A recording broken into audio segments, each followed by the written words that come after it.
My life as a cardiologist was pretty straightforward until Alex walked into my clinic. That day changed everything. I remember it was a busy Tuesday morning, and I was halfway through my coffee when he came in, looking a bit nervous but with a smile that could light up the room. "Good morning, Dr. Smith," he greeted, extending his hand. "I'm Alex.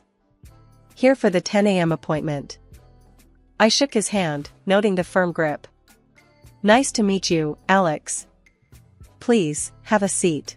What brings you in today?" He laughed, a bit awkwardly, and said, "Well, I've been getting these weird chest pains." "Probably nothing, but my buddy dared me to get it checked out," said I'm getting old.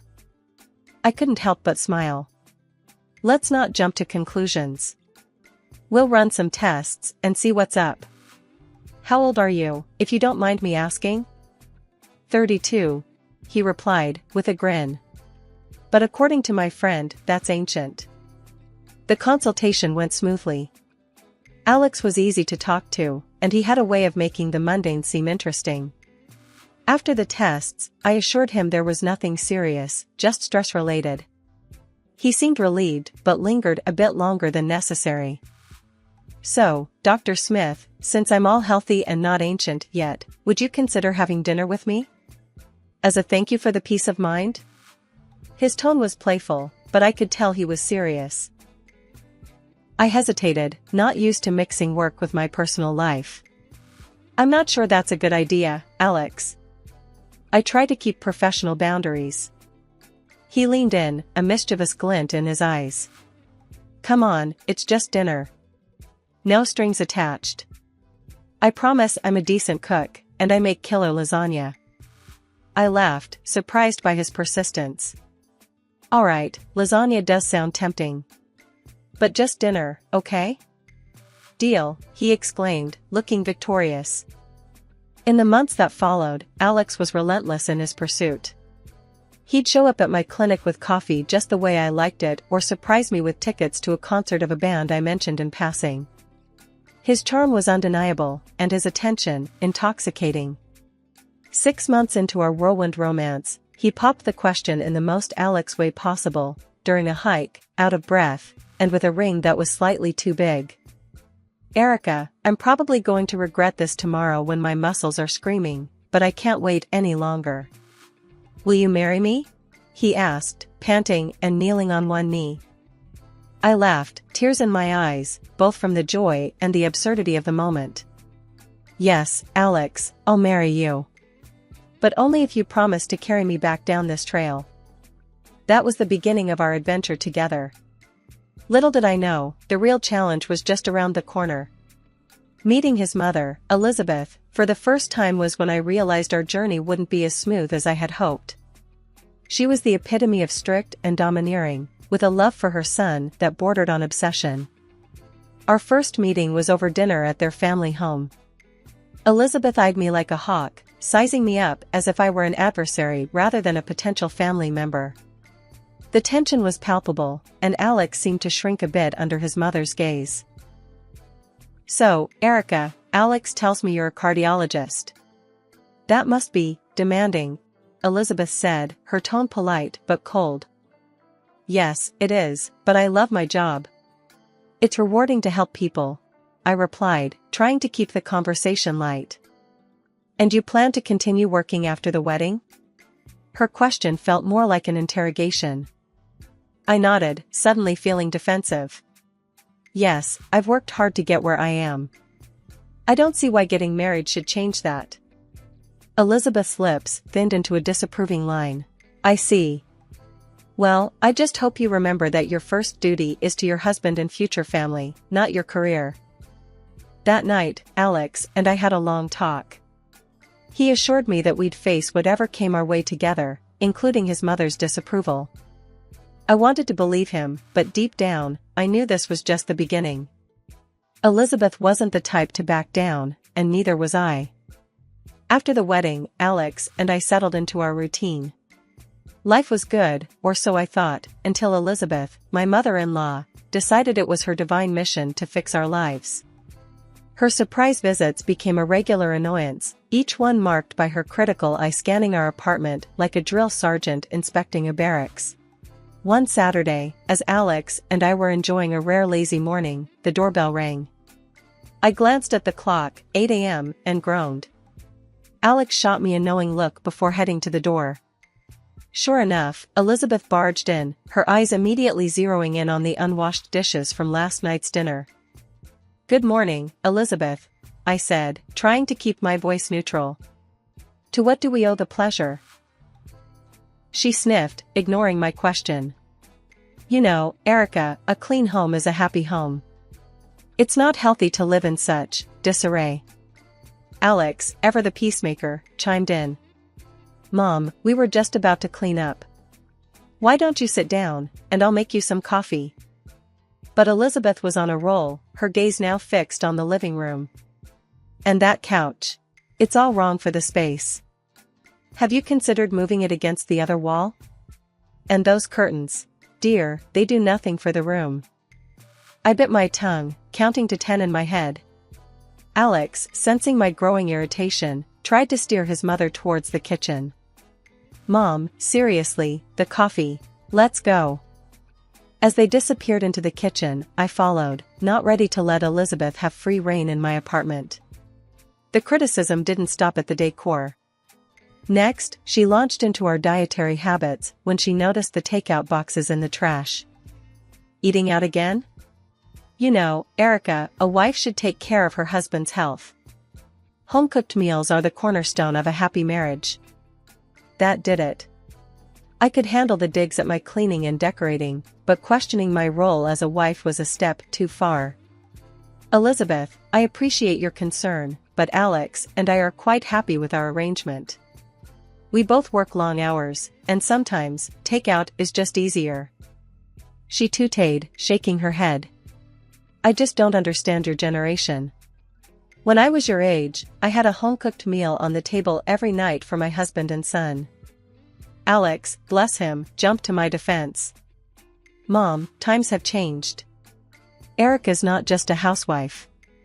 She's a brilliant cardiologist, and I'm fully capable of cooking or ordering pizza if it comes to it." The conversation was going nowhere, and Elizabeth's presence was starting to suffocate me. I excused myself, claiming a sudden headache, and retreated to our bedroom, leaving Alex to handle his mother. One day, the invasion reached a new level. Alex and I had planned a weekend getaway, just the two of us, to recharge. We returned home to find our apartment spotless, but not in the way we left it.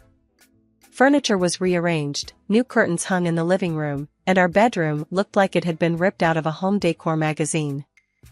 "What the?" I started, my eyes wide as I took in the changes. Alex was equally shocked. Did we get robbed by an interior decorator? Before we could process everything, Alex's phone rang. It was Elizabeth, sounding far too pleased with herself. "Did you notice the changes? I couldn't stand to see your apartment in such a state. You'll thank me later." Alex's face turned red, his usual calm demeanor slipping. "Mom, why would you think this is okay? You can't just come in and rearrange our lives." Her response was as infuriating as her actions. "I'm just trying to help. It's clear Erica doesn't know the first thing about keeping a home. Someone had to step in." That was the last straw. Alex, usually the one to smooth things over, was livid. He made it clear to his mother that her help was not welcome and that she was to call before visiting in the future. The news of the pregnancy came as a surprise. Not an unpleasant one, but a surprise nonetheless. I remember staring at the test, my heart racing, until Alex found me in the bathroom, my face probably a picture of shock and awe. "What's up, babe? You look like you've seen a ghost," he said, leaning against the doorway with that easy smile of his. I handed him the test without a word, watching as his expression shifted from curiosity to outright joy. "Seriously? We're gonna have a baby?" he hooped, lifting me off the ground in a tight hug. "Yeah, seems like it," I managed, the reality of it all beginning to sink in. We decided to tell Elizabeth and Alex's dad, Robert, over dinner at their place. Predictably, Elizabeth's reaction was intense. A baby?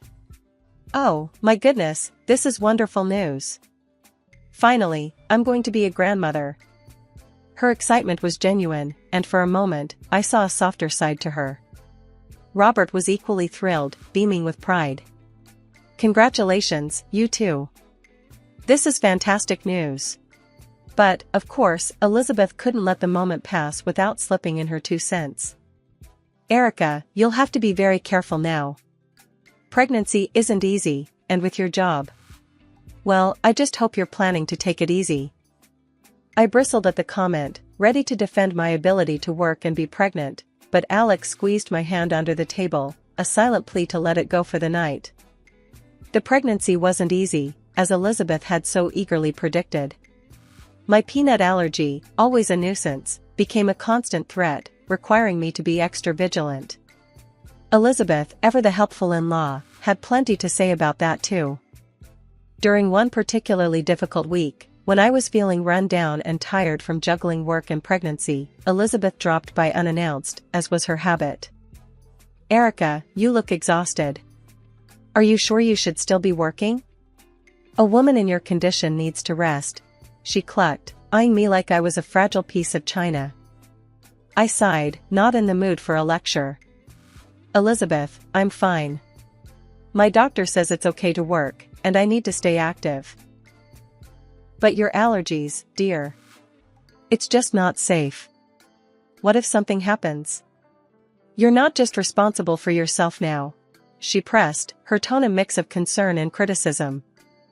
Alex came to my rescue, walking into the room with perfect timing. Mom, Erica's a doctor. She knows what she's doing. Let's not stress her out more, okay? Elizabeth huffed, clearly not convinced, but dropped the subject. Her concern was touching, in a way, but suffocating. I was a cardiologist, for crying out loud. I knew how to take care of myself and my baby. When we found out we were having a girl, Elizabeth's excitement reached new heights. A granddaughter. Oh, Alex, we must start planning the baby shower immediately. And the nursery. Erica, have you thought about the nursery? After Emily was born, I took a year off to be with her, which was amazing, but also isolating. I missed my work, my colleagues, and the part of me that thrived on helping others. So, I decided it was time to go back, at least part-time, which meant we needed a nanny. The plan seemed simple enough until Elizabeth caught wind of it. She showed up unannounced, as was her way, her face stormy the moment I opened the door. A nanny? Really, Erica? You're going to let a stranger raise our Emily? She practically spat the words out, her disdain for the idea palpable. I sighed, bracing myself for the inevitable confrontation. Elizabeth, it's not like that. I'm going back to work part-time. We need someone to watch Emily, Anne. And what? I'm not good enough to watch my own granddaughter. She cut in, her voice rising with each word. It wasn't that she wasn't good enough, it was just that. Well, Elizabeth and I had our differences, and the thought of dealing with her criticisms on a daily basis made my stomach turn. But she was family, and deep down, I hoped this might bridge the gap between us. Look, if you want to help, that would be great. But we're going to do this my way. I can't have you undermining me at every turn, I said, trying to sound more confident than I felt. Elizabeth's eyes narrowed, but after a moment, she nodded. Fine. But I expect to be paid like any other nanny. That should have been my first red flag. Paying Elizabeth felt weird, but if it kept the peace, I was willing to try it. However, peace was the last thing it brought. Every day, I'd come home to a litany of complaints. You're out of laundry detergent again, or, I had to throw out that stale bread. Don't you ever clean out your pantry? It was relentless. Alex tried to mediate, bless him, but it was like trying to stop a hurricane with a fence. One day, I'd had enough. I walked in to find Elizabeth berating me for the tasteless dinner I'd prepared for Alex the night before. You can't feed a child, let alone a grown man, with this slop. That was it. I snapped. Elizabeth, I'm done. I appreciate your help, but this isn't working. You need to stop coming over. Her face went from angry to furious. Fine. See how well you manage without me. She slammed the door on her way out, leaving me shaking but strangely relieved. Alex came home to find me sitting at the kitchen table, a mix of emotions swirling inside me. She left, I said, simply. He sighed, wrapping his arms around me. I'm sorry, Erica. I know she's my mom, but you're my wife. We'll figure this out together. And that was that. Elizabeth's reign as the nanny from hell was over, and despite the drama, a weight had been lifted. We found a lovely local girl to help with Emily, and life settled into a new, happier rhythm. The day after our big blow-up, Elizabeth called me as if nothing had happened. Erica, I've been thinking, we got off on the wrong foot yesterday. I baked a pie. Thought I'd come over, maybe we can start fresh? I was on edge, still reeling from our last encounter. The last thing I wanted was to see her, but the constant fighting was draining. Maybe this pie was her olive branch. All right, Elizabeth. Let's try this again, I sighed, hoping for the best, but expecting the worst.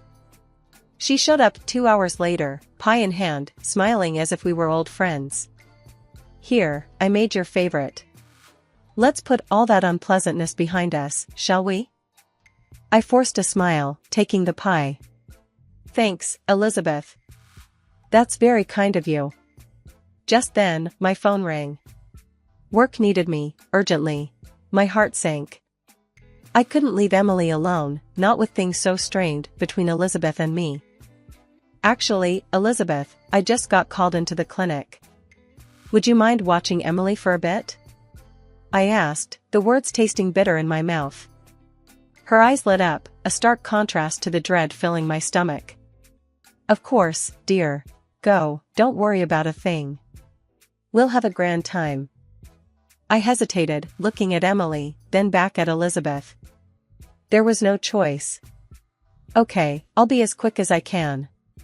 Thank you, Elizabeth, I said, rushing to gather my things and head out the door. Driving to work, my mind wasn't on the emergency waiting for me, but on Emily and Elizabeth. The uneasy truce felt fragile, and I couldn't shake the feeling of dread about leaving them together. Every minute dragged on, my thoughts constantly drifting back to how Emily was doing, hoping that Elizabeth's offer to make amends was genuine and not just another tactic to assert her control. The day was dragging on, my mind a constant cycle of worry about Emily and trying to focus on work, when my phone rang. It was Elizabeth, panic edging every word as she practically yelled, Erica. Emily, she can't breathe properly. You have to do something. My heart plummeted. Calm down, Elizabeth. Tell me exactly what's happening, I said, trying to keep my voice steady despite the rising panic. She's wheezing and her face is all puffed up. What do I do? Elizabeth's voice cracked, a mix of fear and confusion bleeding through. I knew immediately what was happening. Listen to me very carefully. Go to the kitchen, second drawer. There's an EpiPen. Use it now. I'm calling 911 and I'm on my way. Hanging up, I dialed 911, explaining the situation as best as I could while grabbing my keys and rushing out the door. My mind raced, thoughts jumbled. How did this happen? We were so careful with food. I made it home in record time, finding the paramedics already there, attending to Emily. The relief that washed over me when I saw her breathing was better, albeit still strained, was indescribable. Elizabeth was a mess, pacing back and forth, her earlier accusations forgotten in the face of the emergency. I don't know how this happened, Erica. I swear, we didn't eat anything unusual, she said, her voice trembling.